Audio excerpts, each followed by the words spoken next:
Selamat pagi, Bu. Perkenalkan, saya Mei Nurwanda dari Politeknik Negeri Jember. Tujuan saya ke sini untuk memberikan konseling mengenai gizi kurang. Ini anaknya atas nama Muhammad Malihul Khair. Mahulul. Oh, gitu. Umurnya berapa tahun? 5.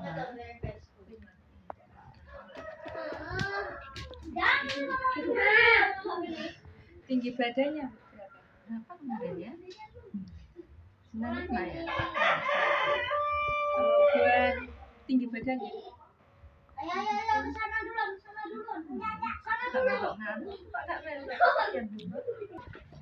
Dari data yang sudah saya dapat kemarin atas nama Muhammad Mahulul Khair, ini usianya 4 tahun 6 bulan. Gini. Jadi, untuk tinggi badannya kan ini 95 cm sama berat badannya itu 11,9 kg. Kalau untuk IMT-nya itu masih dalam gizi baik atau normal. Tetapi untuk berat badan menurut tinggi badan itu masuk ke gizi kurang, dan untuk tinggi badan menurut umur ini termasuk pendek. Kalau untuk berat badan menurut umur ini berat badannya kurang.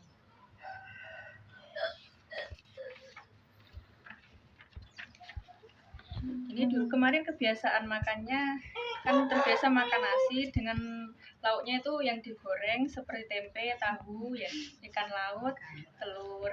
Itu 2 kali makan. Ya, kadang 3 kali. Oh, Kan angel susah. Pagi sama malam.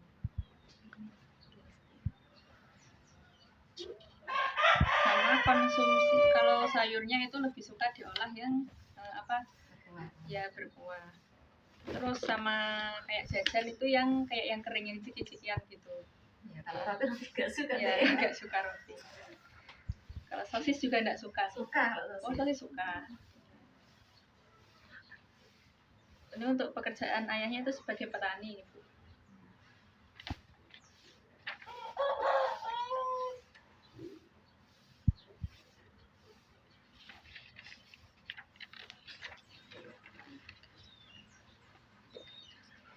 Ini saya dapat untuk data dasar dari riwayat makan.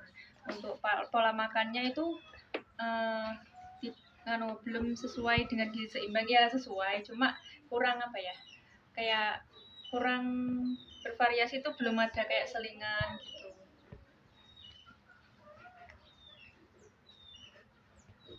Itu pola makan tidak teratur, ditandai dengan kurangnya kemauan anak untuk makan, ya, kurangnya nafsu makan, sama kebiasaan makannya yang hanya mungkin 2-3 kali, kadang 2 kali itu, dan kadang selingannya mungkin 1 kali pernah gitu. Saya juga enggak gitu kan.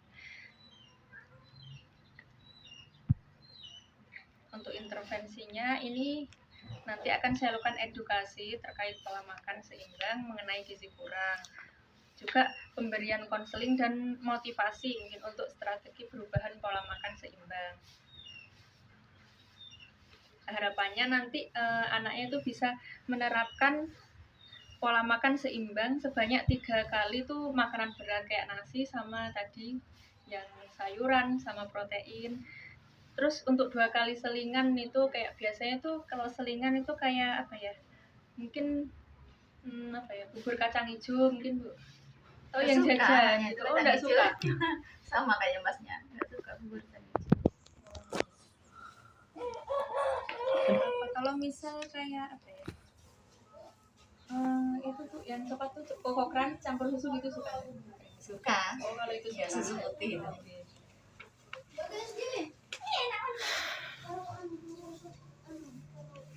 Untuk kebutuhan energinya tuh sebenarnya tuh 868 kilokalori. Kebutuhan protein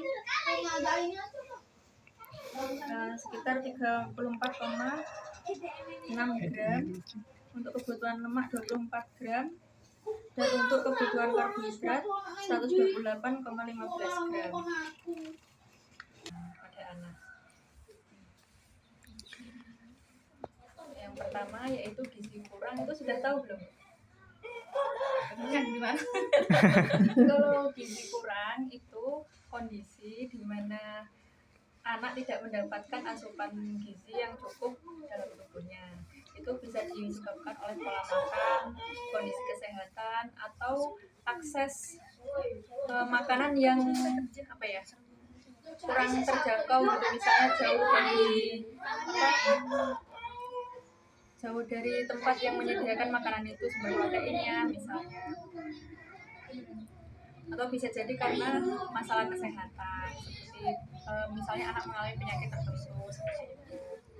Untuk tanda dan gejalanya ini ada tubuh anak tampak sangat kurus, wajah keriput, kulit kering, kadang juga ada yang perutnya tampak buncit,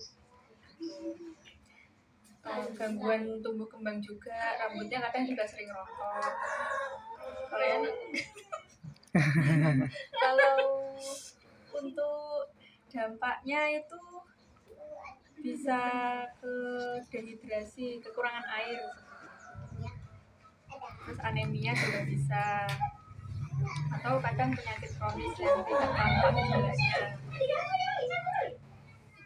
Kalau untuk komplikasinya ini ada penurunan kesadaran, adanya penyumbatan pembuluh darah, sesak napas, kerusakan kulit, infeksi, atau terjadi peradangan. Tapi kalau untuk gizi kurang insya Allah tidak sampai komplikasi.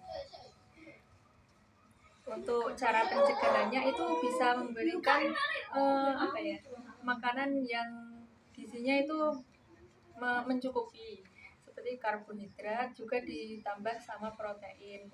Protein itu bisa dari hewani atau nabati. Kalau dari hewani itu bisa dari kayak ikan atau daging ayam, atau telur ayam, atau susu sapi segar seperti itu. Kalau untuk protein nabati itu kayak kacang-kacangan atau olahannya kayak tempe, tahu.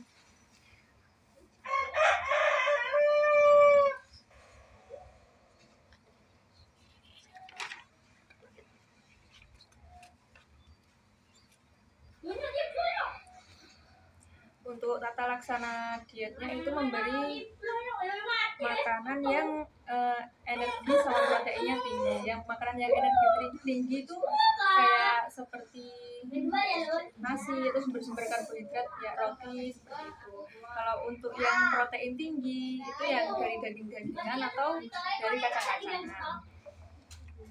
Lemaknya juga harus cukup, seperti kayak dari sumber lemak itu bisa dari buah juga ada.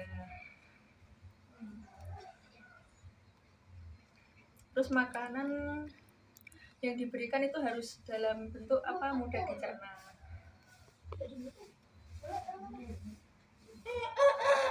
Untuk bahan makanan yang dianjurkan itu dari karbohidrat itu hampir semua jenisnya, itu kayak nasi, roti, mie, makaroni juga boleh, atau hasil dari tepung-tepungan kayak cake itu. Terus sama itu dari protein nabati itu ada daging sapi, ada ayam, ada ikan, ada telur juga. Kalau dari protein nabati yang seperti yang saya sebutkan tadi, ada kacang-kacangan, ada olahannya juga kayak tempe, tahu. Kalau untuk sayuran itu sayuran, buah-buahan, sama minuman itu semua jenis boleh. Tapi kalau kopi ya tidak dianjurkan.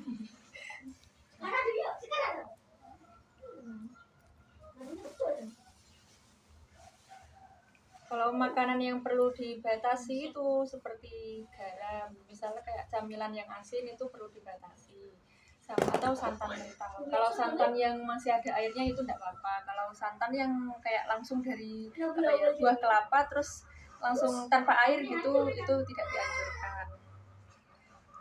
Kayak jeruan juga, daging kambing itu tidak dianjurkan. Jadi saya kira itu untuk materinya. Ada yang ditanyakan mungkin?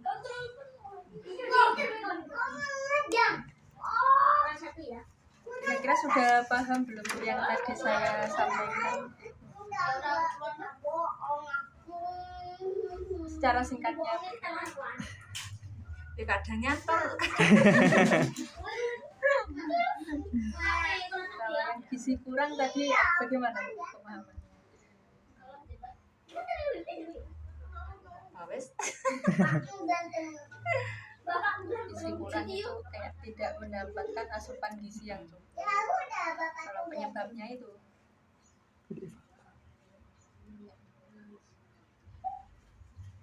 pola makan yang tidak seimbang. Gejalanya tadi ya tubuh tampak lebih Urus.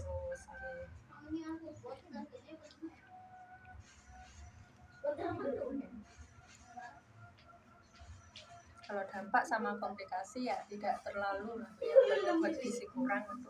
Kalau cara pencegahannya tadi Bu gimana? Cara pencegahannya dengan memberikan apa? Daging itu kan. Ya ini bukan hanya daging. Intinya kalau misalnya itu yang harus terpenuhi harus ada komponen apa? Karbohidrat, protein, sama sayur sama buah-buahan. Ya, proteinnya itu tadi kayak lauk itu dari hewan atau dari tumbuhan juga harus ada gitu.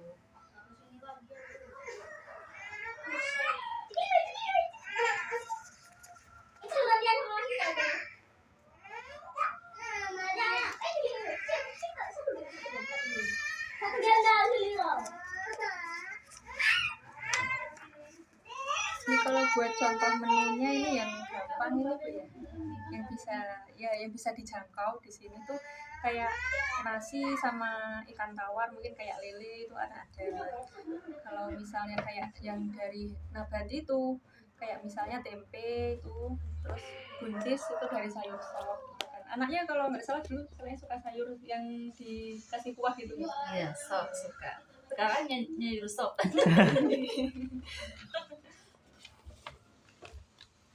Kalau misalnya kayak mungkin ada apa itu kayak daging itu susah atau mungkin lagi naik harganya itu bisa diganti sosis. Kalau sosis itu kan ya bisa lah. Kalau dicampurkan sama sop itu bisa. Kalau untuk buah-buahannya mungkin kayak Kalau pentol kan enak. Iya, sosis bisa. nggak pernah aku. Kalau misal kayak buahnya itu bisa pepaya atau pisang itu kan ada. Ada yang ditanyakan?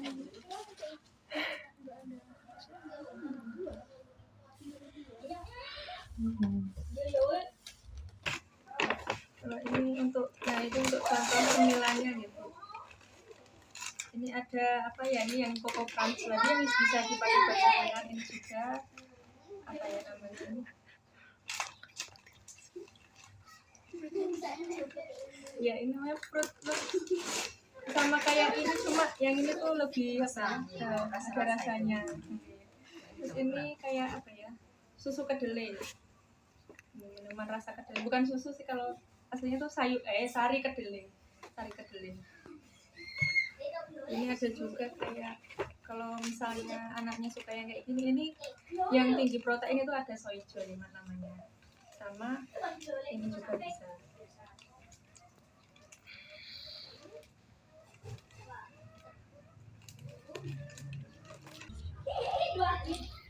Kira-kira untuk pengaplikasiannya ini bisa dan